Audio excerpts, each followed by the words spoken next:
அஸ்ஸலாமு அலைக்கும் வரஹ்மத்துல்லாஹி தஆலா வபரகாத்துஹு. மிஃப்தாஹுல் அரபியா கிதாபினுடைய அல் ஜுஸூ சானி இரண்டாம் பாகத்தை தான் நாம் பார்த்து கொண்டிருக்கிறோம். அந்த இரண்டாம் பாகத்தில் 18ஆம் நாள் பாடத்திலே நாம் அமர்ந்திருக்கிறோம். அல்லாஹ் ரப்புல் ஆலமீன் இந்த பாடங்கள் தொடர்ந்து நடைபெறுவதற்கு அல்லாஹு தௌஃபீக் செய்வானாக. நம்முடைய ஜாமியா ரகீப் எஜுகேஷனல் ட்ரஸ்டின் மூலமாக நாம் பல்வேறு விதமான தீன் சம்பந்தமான துனியா சம்பந்தமான சேவைகளை ஆற்றி வருகிறோம். இந்த சேவைகள் எவ்வித தொய்வின்றி சிறப்பான முறையில் தொடர்ந்து நடைபெறுவதற்காக அனைவரும் துஆ செய்யுங்கள், இன்னும் ஆதரவு தாருங்கள். நன்மையில் நாம் அனைவர்களும் ஒன்று சேருவோம், முந்திக் கொள்வோம். நாம் ஆற்றுகிற இந்த சேவைக்கு பொருளாதார பங்களிப்பு செலுத்த நாடுபவர்கள் இங்கே என்னுடைய அக்கவுண்ட் டீட்டெயில்ஸ் வழங்கப்பட்டுள்ளது. அதே போன்று QR கோடும் இங்கே வழங்கப்பட்டுள்ளது. இதன் மூலம் உங்களுடைய பொருளாதார பங்களிப்புகளை நீங்கள் செலுத்தலாம். அல்லாஹ் ரபுல் ஆலமீன் நம் அனைவர்களையும் நன்மையான காரியங்களில் ஒன்று சேர்ப்பானாக. ஆமீன் யா ரப்பல் ஆலமீன். இன்றைய நாள் பாடமான 18ஆம் நாள் பாடத்திலே நாம் மிஃப்தாஹுல் அரபியா கிதாபினுடைய இரண்டாம் பாகத்தினுடைய அத்தருசு தாசிஉ 9வது பாடத்தை தான் நாம் பார்க்க இருக்கிறோம். கடந்த பாடத்திலும் இந்த அத்தருசு தாசிஉ 9வது பாடத்தை தான் பார்த்தோம். அதன் தொடர்ச்சியை தான் இன்று நாம் பார்க்க இருக்கிறோம். இதிலும் இஸ்திஃபஹாமை குறித்த விளக்கங்களும் அதைத் தொடர்ந்து ஒரு சில மௌசூப் சிஃபத்தினுடைய சிறிய சட்டங்களும் சொல்லப்படும் இன்ஷா அல்லாஹ். நாம் மௌசூப் சிஃபத்தை குறித்து முன்பே அறிந்திருப்பதால் அந்த உதாரணங்கள் வரும் பொழுது நாம் அந்த சட்டங்களை நினைவுபடுத்தி இன்ஷா அல்லாஹ் அந்த பாடத்தை பார்க்கலாம். வாருங்கள் இன்ஷா அல்லாஹ் கிதாபிற்குள்ளால் செல்லலாம். பிஸ்மில்லாஹிர் ரஹ்மானிர் ரஹீம். 9வது பாடத்திலே நாம் கடந்த பாடத்தில் ஹாதிஹி அஷ்ஜாருல் அன்பஜி என்பது வரைக்கும் பார்த்தோம். அன்பஜனா மேங்கோ என்று நாம் அர்த்தம் வச்சோம். அப்போ இதுவாகிறது என்ன அப்படிங்கிற கேட்ட கேள்விக்கு ஹாதிஹி அஷ்ஜாருல் அன்பஜி, இவை இதுவாகிறது மாங்காய் மரங்களாக இருக்கின்றது அப்படிங்கிற வரைக்கும் நாம பார்த்தோம். இப்போ அடுத்த இன்றைய தின பாடத்திலே கைஃப சிமாருஹா, இந்த ஹாவுடைய லமீர் இந்த அஷ்ஜாரை பார்த்துருக்கோம். அந்த மாங்காய் மரங்களினுடைய பழங்களாகிறது எப்படி இருக்கின்றது அப்படிங்கிறது பொருள். அப்போ நமக்கு தர்கீபு தெரியும். கைஃப என்பதுதான் ஹபர் முகத்தம். கைஃப என்பது ஒரு இஸ்மி இஸ்திஃபஹாம். அதை நாம முன்னாடி ஞாபகப்படுத்திக்கணும். அப்ப கைஃப என்பது ஹபர் முகத்தம், சிமாரு முபத்ததா முஅக்கரு, முலாஃபு ஹா முலாஃப் இலைஹி. கைஃப உடைய இஅராப் என்ன? மப்னி, ஃபதஹின் மீது மப்னி. சிமாரு என்பது முபத்ததா முலாஃப், லாஹிரத்தான லம்மத்தை கொண்டு ரஃபை. ஹா என்பது லமீர் முலாஃப் இலைஹி. இப்போ மஹல்லு ஜர்ரு தான், ஆனால் இது மபனி. ஏன்னா லமீர்கள் முழுக்க மபனின்னு நம்ம படிச்சிருக்கிறோம். அப்ப இதனுடைய அர்த்தம் தர்கீபு யாராப முடிஞ்சது. அந்த மாங்காய் மரங்களினுடைய பழங்களாகிறது எப்படி இருக்கின்றது. இப்ப அந்த பழங்கள்லாம் எப்படி இருக்கும், அந்த மாங்காய்கள் மாம்பழங்கள் அதெல்லாம் எப்படி இருக்கும் அப்படின்னு கேள்வி. அதற்கு என்ன பதில் சொல்றாங்க? சிமாருஹா. இந்த ஹாவுடைய லமீரும் அந்த அஷ்ஜாரை பார்த்து தான் நாம எடுக்கணும். அப்ப அந்த மாங்காய் மரங்களினுடைய பழங்களாகிறது ஹம்ரா ஓ சிகப்பு நிறத்திலாக இருக்கும். இதுதான் ஹபரு. அப்ப சிமாரு என்பது முப்ததா முலாஃபு, ஹா என்பது முலாஃப் இலைஹி, ஹம்ராவு என்பது ஹபரு. இதற்குண்டான இஅராப் என்ன? சிமாரு முப்ததா முலாஃபு லாஹிரத்தான லம்மத்தை கொண்டு ரஃபஅ, ஹா முலாஃப் இலைஹி இது மப்னி. ஹம்ராஉ என்பது என்ன? அது ஹபரு. இதுவும் லாஹிரத்தான லம்மத்தை கொண்டு ரஃபஅ. அடுத்து அப்ப அந்த பழங்கள் எல்லாம் சிகப்பு கலர்ல இருக்கும் அப்படின்னு சொல்றாங்க. அடுத்த கேள்வி ஜமீஉ சிமாரில் அன்பஜி ஹம்ராஉ. அடுத்த கேள்வி, அந்த மாங்காய் பழங்கள், சிமாருல் அன்பஜ்னா மாங்காயினுடைய பழங்கள், அதாவது மாம்பழங்கள்ங்கிறாங்க, வேற எது இல்லை. அந்த மாம்பழங்கள் அனைத்துமாகிறது ஹம்ராஉ சிகப்பு நிறத்தில் இருக்கக்கூடியதா? கேள்வி. அப்ப ஆ என்பது என்ன? ஹர்ஃப் இஸ்திஃபாம். அப்ப அதுக்கு நம்ம தர்கீப் கொடுத்துடக்கூடாது. இப்ப கைஃபவுக்கு எப்படி இங்க நாம ஹபர்னு கொடுத்தோமோ, மா என்பதை எப்படி இங்க ஹபர்னு கொடுத்தோமோ, ஏன்னா இதெல்லாம் இஸ்ம் இஸ்திஃபாம்கள், இஸ்முகளுக்கு தர்கீப் கொடுக்கலாம்.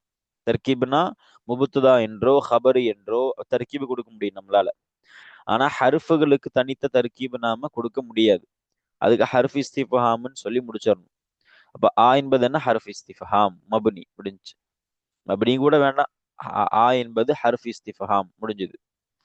ஏன்னா இஸ்முகள்ல தான் முஅரப் மபுனின்னு பிரியும். ஹர்ஃபுகள்ல முஅரப் மபுனிங்கிறதெல்லாம் கிடையாது. அப்போ ஆ என்பது ஹர்ஃப் இஸ்திஃபாம் முடிஞ்சது.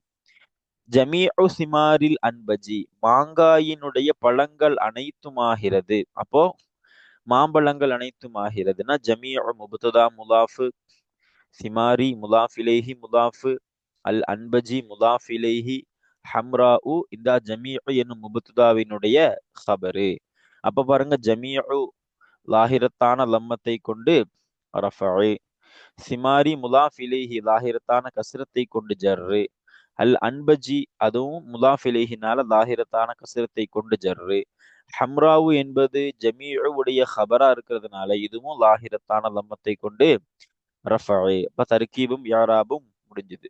என்ன அர்த்தம் வச்சோம்? மாம்பழங்கள் அனைத்துமாகிறது ஹம்ராவு சிகப்பு நிறத்தில் இருக்கக்கூடியதா? முபத்ததாவையும் ஹபரையும் இருக்கு. நாம இத ஒரு இஸ்திஃபாமினுடைய ஜும்லாவாக மாற்றணும்னா ஆ சேர்த்திருக்கிறோம். அதற்குண்டான அர்த்தத்தை நாம கடைசியில வைக்கணும். ஆ அப்படின்னு சொல்லி அர்த்தம் வச்சிடக்கூடாது. ஜமீஉ அப்படின்னு ஃபுல்லா வாசிச்சுதான் நாம இஸ்திஃபாமுடைய அர்த்தத்தை வைக்கணும். இப்ப அடுத்த இந்த கேள்விக்குண்டான பதில் என்ன? லா, இல்லை. எல்லா பழங்களும் இன்னல்ல சிகப்பு நிறத்தில் இருக்கக்கூடியதல்ல. லா என்பது ஹர்ஃபுன் நஃபி. மாறாக எப்படி இருக்கும்? லைசத்து ஜமீஉ சிமாரில் அன்பஜி ஹம்ராஅ ஃபபஅலுஹா ஸஃப்ராஉ. லைசத்து ஜமீஉ சிமாரில் அன்பஜி மாங்காயினுடைய அனைத்து பழங்களும் இல்லை ஹம்ரா சிகப்பு நிறத்தில் இருக்கக்கூடியதாக இல்லை. அப்ப லைசத் என்பது நமக்கு தெரியும் ஃபிஅல் நாகிஸ், நம்ம முன்னாடியே சொல்லியிருக்கிறோம். அந்த ஆவாமில் கிதாபினுடைய 10வது வகையில இஸ்மிற்கு ரஃபும் ஹபருக்கு நஸ்பும் செய்யக்கூடிய ஒரு ஃபிஅல் நாகிஸ்கள் அப்படின்னு ஒரு 14 என்று நினைக்கிறேன். அத்தனை ஃபெயில்களை சொல்லுவாங்க. அதுல ஒண்ணுதான் லைசத். அப்ப லைசத் என்பது இஸ்மிற்கு ரஃபா செய்யும், ஹபருக்கு நஸ்பு செய்யும். இங்க செஞ்சிருக்குது பாருங்க. லைசத் என்பது ஃபிஅல் நாகிஸ். ஜமீஉ லைசவுடைய இஸ்மு முலாஃபு, சிமாரி முலாஃப் இலைஹி முலாஃபு, அல் அன்பஜி முலாஃப் இலைஹி, ஹம்ரா லைசத்துடைய ஹபர். அப்ப இஅராப் என்ன? லைசத் நம்ம படிச்சிருக்கிறோம். ஃபிஅல்கள் என்பது எல்லாம் மபுனி. மாதியான ஃபிஅல் என்பது மபுனி. எல்லா ஃபிஅலும் அல்ல, முன்னாடி சொல்லியிருக்கிறோம். முலாரியான ஃபிஅல் மட்டும்தான் முஅரப். அப்ப இங்க லைசத் என்பது என்ன? அது மபுனி, மாதியான ஃபிஅல். ஜமீஉ லாஹிரத்தான லம்மத்தை கொண்டு ரஃபஇ. சிமாரி முலாஃப் இலைஹி லாஹிரத்தான கஸ்ரத்தை கொண்டு ஜர்ரு. அல் அன்பஜி முலாஃப் இலைஹி இதுவும் லாஹிரத்தான கஸ்ரத்தை கொண்டு ஜர்ரு. ஹம்ரா என்பது என்ன? அது லாஹிரத்தான ஃபதஹத்தை கொண்டு நஸ்பு. இப்படி இதற்கு நாம இஅராபு கொடுக்கணும். அடுத்து பாருங்க. இப்ப மாதியான ஃபிஅல்னு பார்த்தோம். லைஸ அப்படின்னா ஃபதஹின் மீது மபனிங்கும். அப்ப லைஸத் என்பது சுக்குன் மீது மபனியா கேட்டா அல்ல, அதுவும் ஃபதஹின் மீது தான் மபனி. இப்படின்னு தெரிஞ்சு வச்சுக்குவோம். என்ன காரணம் என்பதை பற்றியெல்லாம் இன்ஷா அல்லாஹ் நாம பிறகு இதை பற்றிய ஒரு பாடம் வரும் பொழுது நாம பார்ப்போம் இன்ஷா அல்லாஹ். இப்ப அப்ப என்ன பதில் கொடுக்குறாங்க? எல்லா மாம்பழங்களுமே சிகப்பு நிறத்தில் உள்ளதல்ல. அப்போ ஃபபஅலுஹா அந்த மாம்பழங்களில் ஹாவுடைய லம்பி சிமாறு கெடுக்கணும். அந்த மாங்காயுடைய பழங்கள்னு அர்த்தம். அதாவது நம்ம மாம்பழம்னு அர்த்தம். அந்த மாம்பழங்களில் சிலதாகிறது சஃப்ரா ஊ, என்னது? மஞ்சள் நிறத்தில் இருக்கக்கூடியதாக இருக்கும். அப்ப இந்த ஃபா நிறைய ஃபா இருக்கு. நம்ம சொல்லியிருக்கிறோம். ஷருத்தினுடைய ஜவாபுல வரக்கூடிய ஃபா, தப்சீலியான ஃபா, ஃபா ஃபசீஹியான ஃபா அப்படின்னு நிறைய ஃபா இருக்கு. இங்க நாம தப்சீலியான ஃபாவாக வைத்தால் பொருத்தமா இருக்கும்னு நமக்கு தோணுது. ஏன்னா தப்சீலியான ஃபானா என்னதுன்னா ஒரு மூடலான ஒரு விஷயத்த முன்னாடி சொல்லிட்டு அதை பற்றிய ஒரு சிறிய விளக்கத்தை சொல்லுவாங்க. அப்போ அந்த ஃபாவை புழங்குவாங்க. தப்சீல்னாலே விளக்குதல் தானே அர்த்தம். இங்க பாருங்க, எல்லா மாம்பழங்களும் சிகப்பு நிறத்தில் உள்ளதல்ல சொல்லிட்டாங்க. அப்படின்னு என்ன, சிலது மஞ்சள் நிறத்தில் இருக்கும் அப்படின்னு விளக்குறாங்க. இப்ப இதுக்கு ஃபா தப்சீலியான ஃபான்னு நாம சொல்லலாம். பஅலு முப்ததா முலாஃபு ஹா முலாஃப் இலைஹி ஸஃப்ராஉ ஹபரு. இப்ப பஅலு முப்ததா முலாஃப் லாஹிரத்தான லம்மத்தை கொண்டு ரஃபஉ, ஹா என்பது முலாஃப் இலைஹி அது மப்னி, ஸஃப்ராஉ ஹபர் லாஹிரத்தான லம்மத்தை கொண்டு ரஃபஉ. இப்படி இந்த ஒரு ஜும்லா கேள்வி பதில் என்று வரக்கூடிய இஸ்திஃபஹாமை பற்றியான ஜும்லாக்கள் முடிவு பெறுது.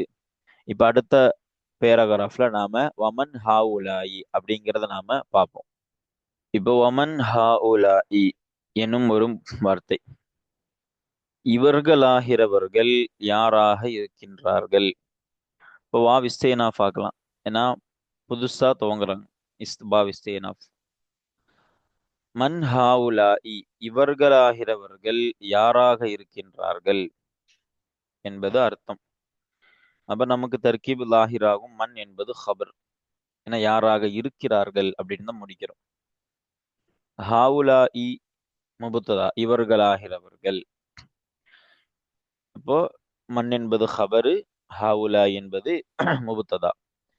அப்போ மண்ணு என்பது இஅராப் என்ன, மபனி, இஸ்மி இஸ்திஃபாம் தான்.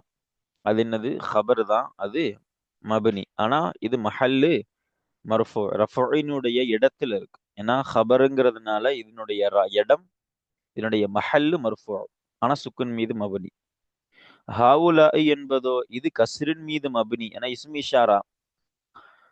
ஆனா இதுவும் முபத்ததாவாக இருப்பதனால இதனுடைய மஹல்லும் மர்ஃபூ.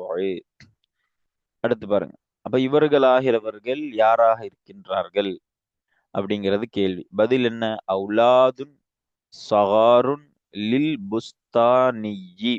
இங்க ஹாவுலாயின் போக்கப்பட்டிருக்கும். போக்கப்பட்டது அது ஒரு அரபு புழக்கத்தில் உள்ள ஒன்று. இவர்கள் யார் அப்படின்னா அவுலாதுன் சகாருன், இவர்களாகிறவர்கள் அவுலாதுன் சகார் அப்படிங்கிற சொல்ற புழக்கத்தை விட அரபுல ஒரு வழக்கம் இருக்கு. அந்த ஹாவுலாயை போக்கிடுவாங்க. நம்ம தமிழ்லையும் அந்த வளமை உள்ளது.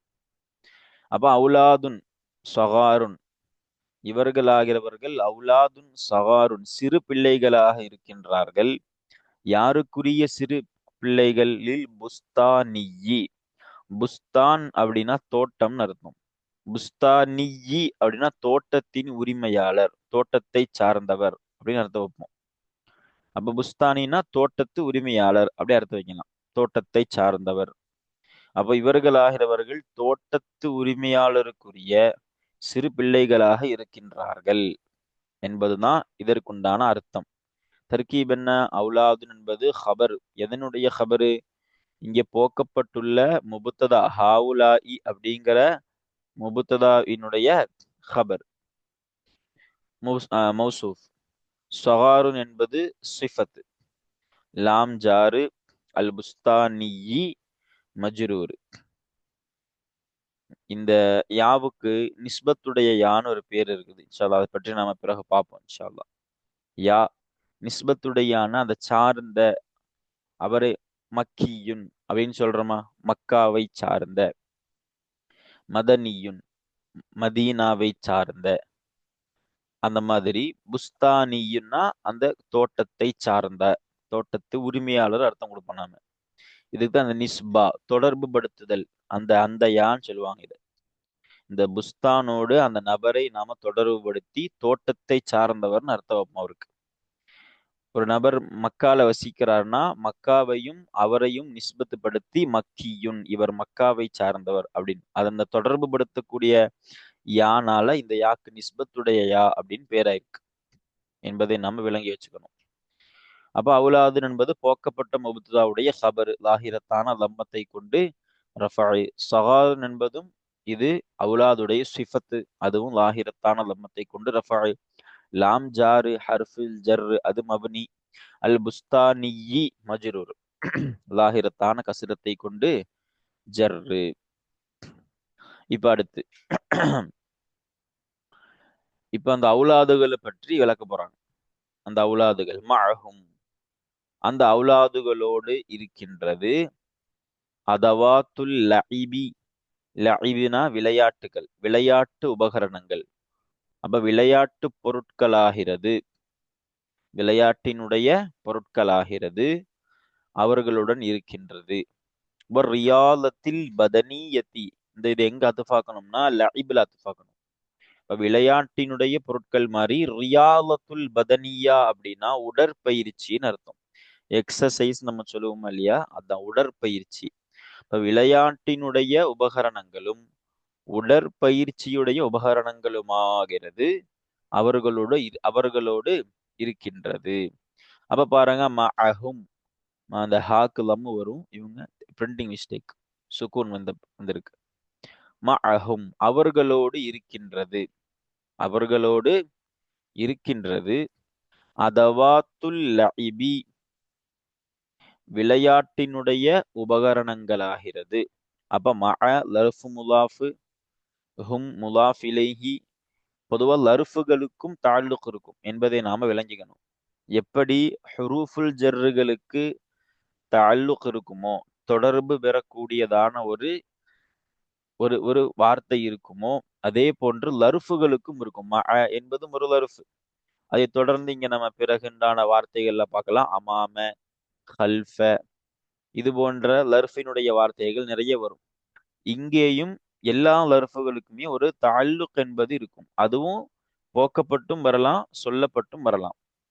இங்க வந்து போக்கப்பட்டு உள்ளது, அவர்களோடு இருக்கின்றது அப்படின்னு அங்க இருக்கும். மஅ லர்ஃபு முலாஃபு, ஹும் முலாஃப் இலைஹி. மஅவுடைய தாலுக் தான் ஹபர். நம்ம லர்ஃபு என்பதையே ஹபராக சொல்லலாம். ஏன்னா லர்ஃபுகள் என்பது நஹவினுடைய சட்டங்கள்ல லர்ஃபை பற்றி சொல்லுவாங்க. யதவஸ்ஸஉ ஃபீஹி மா லா யதவஸ்ஸஉ ஃபீ கைரிஹி. அதாவது மற்ற இடங்களில் கூடாத ஒரு சில விஷயங்களும் கூட லர்ஃபினுடைய நேரங்கள்ல கூடுங்குவாங்க. ஹுரூஃபுல் ஜர்ரும் சரி, எல்லாம் அந்த ஹுக்கும்ல தான். அப்போ நஹவினுடைய சட்டங்கள்ல லர்ஃபும் ஹுரூஃபுல் ஜர்ருகளும் ஒரு நிறைய சலுகைகளை கொண்டது. நிறைய கிதாபுகள்ல இந்த வார்த்தையை தான் பதிவு செய்வாங்க. யதவஸ்ஸஉ ஃபீஹி மா லா யதவஸ்ஸஉ ஃபீ கைரிஹி. மற்றவைகளில் கூடாத அனுமதி பெறாத விஷயங்கள் எல்லாம் இந்த லர்ஃபுகளிலேயும் அதே போன்று ஹுரூஃபுல் ஜார் மஜ்ரூர்லயும் கூடும் அப்படிங்குவாங்க. அப்படிப்பட்ட ஒன்றுதான் இந்த லர்ஃப். அப்ப லர்ஃப் முலாஃபு, ஹும் முலாஃப் இலைஹி. இந்த லர்ஃபினுடைய தாலுக்க நம்ம ஹபர்னு சொல்லலாம், அல்ல லர்ஃபையே நம்ம ஹபர்னு சொன்னாலும் பிரச்சனை இல்லை. முபுத்ததா எது? அதவாத்துல் லஇபி விளையாட்டினுடைய உபகரணங்களாகிறது. அப்ப அதவாத் என்பது முபுத்ததா முலாஃப்.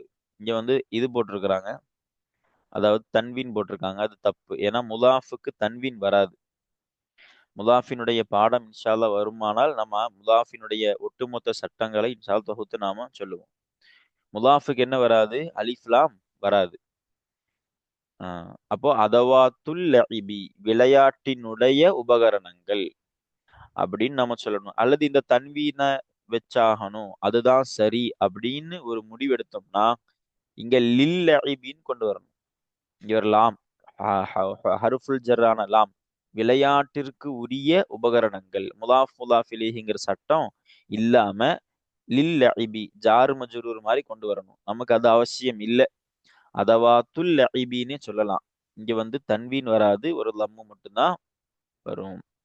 இப்ப விளையாட்டினுடைய உபகரணங்களாகிறது. முபத்ததா முலாஃபு, அல் லஇபி முலாஃப் இலைஹி, வாவு ஹர்ஃபு அத்துஃபு, அர் ரியாலத்தி மஅத்தூஃபு முலாஃபு. எங்க அத்துஃபு செய்யணும்? ரியாலத்திய லஇபில அத்துஃபு செய்யணும். ரியாலத்தி மஅத்தூஃபு மௌசூஃபு, அல் பதனியத்தி ரியாலத்தி உடைய சிஃபத்து. பாருங்க, அப்போ உடற்பயிற்சியுடைய இன்னும் விளையாட்டினுடைய உபகரணங்களாகிறது அவர்களோடு இருக்கிறது அப்படின்னு. இப்ப இந்த ஜும்லாவை இந்த அவுலாதுக்கு நம்ம சிஃபத்தாக்கணும், அது பொருத்தமானதாக இருக்கும். புதுசா நாம துவங்குறத விட இப்படி இந்த ஜும்லா, இந்த மஅஹும்னுடைய இது ஹபரு, இது முபத்ததா, இந்த முபத்ததாவ ஹபரையும் நாம சேர்த்து இந்த அவுலாதுங்கிற இஸ்மிற்கு ஜும்லா சிஃபத்தாக்கலாம். நம்ம மேல ஒரு பொது சட்டம் சுருக்கமான முறையில சொன்னோம். ஒரு நக்கிராவான இஸ்மு வந்து அதற்கடுத்து ஒரு ஜும்லா இஸ்மியாகவோ ஃபிஅலியாகவோ அதை குறித்து விளக்குற மாதிரி வந்தா நாம் அந்த ஜும்லாவை அந்த நக்கிராவான இஸ்மிற்குரிய ஜும்லா சிஃபத்தாக ஆக்கலாம். அப்படிப்பட்ட ஒரு ஜும்லா சிஃபத்து தான் இந்த மஅஹும் அதவாத்துல் லஇபி ஒரு ரியாலத்தில் பதனியா அப்படிங்கிற அந்த வார்த்தை. அதை நாம சிஃபத்தாக ஜும்லா சிஃபத்தாக ஆக்கலாம். இப்ப அடுத்து பாருங்க, இஅராப் என்னது? இஅராப் நமக்கு லாஹிரானது தான். மஅல் அர்ஃப் முலாஃப், ஹும் முலாஃப் இலைஹி. அப்போ ஹும்ங்கிறது இங்க ஜர்ரினுடைய மஹல், முலாஃப் இலைஹி. நம்ம இந்த லம்ம தெளிவுபடுத்திக்கணும், குழம்பிடக்கூடாது. மஹல்லு ஜர், ஜர்ருடைய மஹல் இருக்கு முலாஃப் இலைஹிங்கிறதுனால. மஅ என்பது முலாஃபினுடைய மகாம், அது ஒரு ஹபருடைய மகாமிலேயும் இருக்குது. அதவாத்துல் லஇபி, அதவாத்து என்பது முபுத்ததா முலாஃப் லாஹிரத்தான லம்மத்தை கொண்டு ரஃபஇ. அதவாத்து அல் லஇபி முலாஃப் இலைஹி லாஹிரத்தான கஸ்ரத்தை கொண்டு ஜர்ரு. வாவ ஹர்ஃப் அத்ஃப் மப்னியது. அர்ரியாலத்தி மாத்தூஃப் மௌசூஃப், இதுவும் லாஹிரத்தான கஸ்ரத்தை கொண்டு ஜர்ரு. ஏன்னா இங்க லஇபில அத்ஃப் செய்யப்படுறதுனால. அல் பதனியத்தி ரியாலத்தியுடைய சிஃபத்து, இதுவும் லாஹிரத்தான கஸ்ரத்தை கொண்டு ஜர்ரு. இப்போ அடுத்த உதாரணம் பாருங்க. ஹும் அவர்களாகிறவர்கள். யாரு? அந்த அவுலாதுகளை பற்றி தான் சொல்றாங்க. அந்த அவுலாதுகளாகிறவர்கள் மஷ்கூலூன ஈடுபடுபவர்களாக இருக்கிறார்கள். பில் லஇபி ஒரு ரியாலத்தில் பதனியத்தி விளையாட்டை கொண்டும், ஒரு ரியாலத்தில் பதனியத்தி உடல் சார்ந்த பயிற்சி, அதாவது உடற்பயிற்சியை கொண்டும் விளையாட்டை கொண்டும் ஈடுபடுபவர்களாக இருக்கிறார்கள். ஃபி லிலாலின் கசீஃபத்தின் லி அஷ்ஜாரில் அன்பஜி, மாங்காய் மரங்களுக்குரிய அடர்த்தியான நிழல்களிலே உடற்பயிற்சியை கொண்டும் விளையாட்டை கொண்டும் ஈடுபடுபவர்களாக இருக்கின்றார்கள். இதுதான் இந்த பெரிய ஜும்லாவுடைய அர்த்தம். இதற்குண்டான தர்கீப் என்ன பாருங்க. ஹும் அவர்களாகிறவர்கள் முபுத்ததா, மஷ்கூலூன என்பது அந்த ஹும்முடைய ஹபரு, பா ஜாரு, அல் லஇபி மஜ்ரூரு, பாவுடைய தால்லுக நாம மஷ்கூல்லையே வைக்கலாம். வாவு ஹர்ஃப் அத்ஃப், அர்ரியாலத்தி மஅத்தூஃப் மௌசூஃப், எங்க அத்ஃப் செய்யணும்? லஇபில அத்ஃப் செய்யணும். அல் பதனியத்தி ரியாலத்தி உடைய சிஃபத்து. ஃபி ஜாரு விலாலி மஜ்ரூரு மௌசூஃப், கசீஃபத்தின் சிஃபத்து. லாம் ஜாரு, அஷ்ஜாரி மஜ்ரூரு முலாஃப், அல் அன்பஜி முலாஃப் இலைஹி. இதுதான் இந்த வார்த்தையுடைய தர்கீப். இப்போ இதனுடைய இஅராப் என்ன? ஹும் முப்ததா, நமக்கு தெரியும் மப்னி, லமீர்கள் முழுக்க மப்னி, ஆனா மஹல்லு மர்ஃபூ. மஷ்கூலூன என்பது ஹபரு, ஹபர் என்பது ரஃபஅ செய்யப்படும். இங்கே எதை கொண்டு ரஃபஅ? இங்கே வாவு நூனை கொண்டு ரஃபஅ. இதுதான் தர்கீபினுடைய நமக்குண்டான ஒரு பிரயோஜனம். ரஃபஅன்னு சொல்லி நாம எல்லாத்தையும் ஒட்டுமொத்தமாக தர்கீபு கொடுக்க முடியாது. ஏன்னா எல்லா ரஃபஅகளுமே ஒரே அடையாளத்தை கொண்டு வரக்கூடியதல்ல. ஒவ்வொரு ரஃபஅகளும் ஒவ்வொரு அடையாளத்தை கொண்டு வரும். இங்க ரஃபஅ இதை கொண்டு வாவு நூனை கொண்டு ரஃபஅ வந்திருக்கிறது. ஹபர்.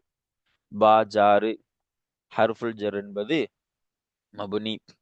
அல் லஇபி மஜ்ரூரு, லாஹிரத்தான கஸ்ரத்தை கொண்டு ஜர்ரு. வாவ ஹர்ஃப் அத்ஃப், அது மபுனி. அர் ரியாலத்தி மஅத்தூஃப் மௌசூஃப், லாஹிரத்தான கஸ்ரத்தை கொண்டு ஜர்ரு. அல் பதனியத்தி சிஃபத்து, ரியாலத்தி மௌசூஃப், இது சிஃபத்து. அப்ப நமக்கு தெரியணும் அர் ரியாலத்தி மௌசூஃப் தனித்த இஅராபோடு வராது, மஅத்தூஃபின் இன்னொரு இஅராப் சேர்ந்திருக்கு. அல் பதனியத்தி சிஃபத் லாஹிரத்தான கஸ்ரத்தை கொண்டு ஜர்ரு. ஃபி ஜாரு என்பது ஹர்ஃபுல் ஜர் மப்னி. திலாலின் மௌசூஃப் மஜ்ரூரு மௌசூஃப், லாஹிரத்தான கஸ்ரத்தை கொண்டு ஜர்ரு. கசீஃபத்தின் சிஃபத்து, லாஹிரத்தான கஸ்ரத்தை கொண்டு ஜர்ரு. லி அஷ்ஜாரில் அன்பஜி, லி ஹர்ஃபுல் ஜர் மப்னி. அஷ்ஜாரி மஜ்ரூர் முலாஃப், லாஹிரத்தான கஸ்ரத்தை கொண்டு ஜர்ரு. அல் அன்பஜியும் லாஹிரத்தான கஸ்ரத்தை கொண்டு ஜர்ரு, ஏன்னா அது முலாஃப் இலைஹி. அப்ப லிலாலின் கசீஃபத்தின் அஷ்ஜாரி அன்பஜி, இந்த 4 வார்த்தைகளுமே லாஹிரத்தான கஸ்ரத்தை கொண்டு ஜர்ரு. இப்போ அடுத்த வார்த்தை ஒரு ரியாலத்துல் பதனியத்து. என்ன வார்த்தை? ஒரு ரியாலாத்துல் பதனியத்து. நல்லா கவனிக்கணும். ரியாலத்துல் பதனியான்னு சொன்னாங்க, ரியாலாத்துல் பதனியான்னு சொல்றாங்க. அப்ப மௌசூஃப் எப்படி வந்தாலும் சிஃபத் ஒருமையாகவே இருக்கு. காரணம் என்ன? நல்லா யோசிக்கணும். ஏன்னா மௌசூஃப் என்பது கைராக்கிலான ஒன்றாக இருக்குது. ஆக்கிலை குறிக்கக்கூடியதாக இருந்தா சிஃபத்தும் சேர்ந்து பன்மையாகுது. நல்லா கவனிக்கணும். அவுலாத் என்பது மனிதர்களை குறிக்கக்கூடிய வார்த்தை, பிள்ளைகள். அப்போ சிஃபத்தும் சேர்ந்து பன்மையாகுது. ஆனால் மௌசூஃப் ரியாலத்துன்னு வந்தாலும் ரியாலாத்துன்னு வந்தாலும் சிஃபத்து பதனியத் பதனியத் என்று தான் வருகிறதே தவிர பதனியாத்து என்ற ஒரு புழக்கம் இல்லை. இதுதான் பெரும்பாலும் புழங்கப்படக்கூடிய ஒரு முறை. அப்போ ஒரு ரியாலாத்துல் பதனியத்து மேல அதே மாதிரிதான் லிலாலின் கசீஃபத்தின்னு பார்த்தோமா? லிலாலுங்கிறது பன்மை. லில்லு என்னும் வார்த்தையுடைய பன்மை தான் லிலால். அப்போ லிலால் பன்மையா வந்தாலும் சிஃபத் ஒருமையா வந்திருக்கு. காரணம் என்ன? இது கைர ஆக்கிலை குறிக்கக்கூடிய ஒரு வார்த்தை என்பதை நாம் நினைவு கூர்ந்து கொண்டே இருக்கணும் ஒவ்வொரு பாடங்கள்லையும். பாருங்க, ரியாலாத்துல் பதனியத்து உடற்பயிற்சிகளாகிறது, மஹ்பூபத்துன் லதல் அத்ஃபாலி குழந்தைகளிடத்தில் நேசிக்கப்படக்கூடியதாக உள்ளது. குழந்தைகளிடத்தில் நேசிக்கப்படக்கூடியதாக இருக்கின்றது. லதாவுக்கு இந்தன்னு அர்த்தம் கொடுக்கணும். இந்தவுக்கும் லதாவுக்கும் நிறைய வித்தியாசங்கள் உள்ளது. நாம அதை இங்க சொல்ல வேண்டிய அவசியம் இல்லை. பாருங்க, குழந்தைகளிடத்தில் நேசிக்கப்படக்கூடியதாக உள்ளது. அப்ப ரியாலாத் என்பது முபத்ததா, மௌசூஃபு, அல் பதனியத்து என்பது சிஃபத்து, மஹபூபத்துன் என்பது அது இது மௌசூஃப் முபத்ததா, இது சிஃபத்து. மஹபூபத்துன் ஹபரு, லதா லருஃப் முலாஃபு, அல் அத்ஃபாலி முலாஃபு இலைஹி. பாருங்க, அப்போ ரியா வாவ் இஸ்தினாஃப் ஆகலாம் மப்னி. அரியாலாத் என்பது முபத்ததா மௌசூஃப் லாஹிரத்தான கசரத்தை கொண்டு லாஹிரத்தான லம்மத்தை கொண்டு ரஃபை. அல் பதனியத்து சிஃபத்து லாஹிரத்தான லம்மத்தை கொண்டு ரஃபை. மஹபூபத்துன் என்பது ஹபரு லாஹிரத்தான லம்மத்தை கொண்டு ரஃபை. லதா என்பது லருஃப் முலாஃப். அவ்வளவுதான். அது வேற எந்த ஏராபுமே நம்ம கொடுக்க தேவையில்லை. அல் அல் அத்ஃபாலி என்பது முலாஃபு இலைஹி. முலாஃப் இலைஹி என்பது மஹல்லு ஜர். அப்ப லாஹிரத்தான கசரத்தை கொண்டு ஜர்ரு பெறக்கூடியதாக இருக்கிறது. அப்ப இன்றைய பாடம் இதனோடு முடிவு பெறுகிறது. அப்ப இந்த பாடத்துல இஸ்திஃபஹாமினுடைய விளக்கம் அப்படின்னு தொடங்கி நாம முன்பு படிச்ச மௌசூப் சிஃபத்தினுடைய ஒரு சில சட்டங்களையும் நமக்கு இங்க நினைவுபடுத்தி இருக்கிறாங்க. அதை நாம நினைவு வைத்துக் கொள்ளக்கூடியவர்களாக இருக்கணும். இன்ஷா அல்லாஹ் அடுத்த நாள் பாடம் ஒல் இலாலு என்பதிலிருந்து தொடங்கும். அல்லாஹு தொடர்ந்து பாடங்கள் நடைபெறுவதற்கும் அதை விளங்குவதற்கும் நமக்கு தௌஃபீக் செய்வானாக. அஸ்ஸலாமு அலைக்கும் வரஹ்மத்துல்லாஹி தஆலா வபரகாத்துஹு.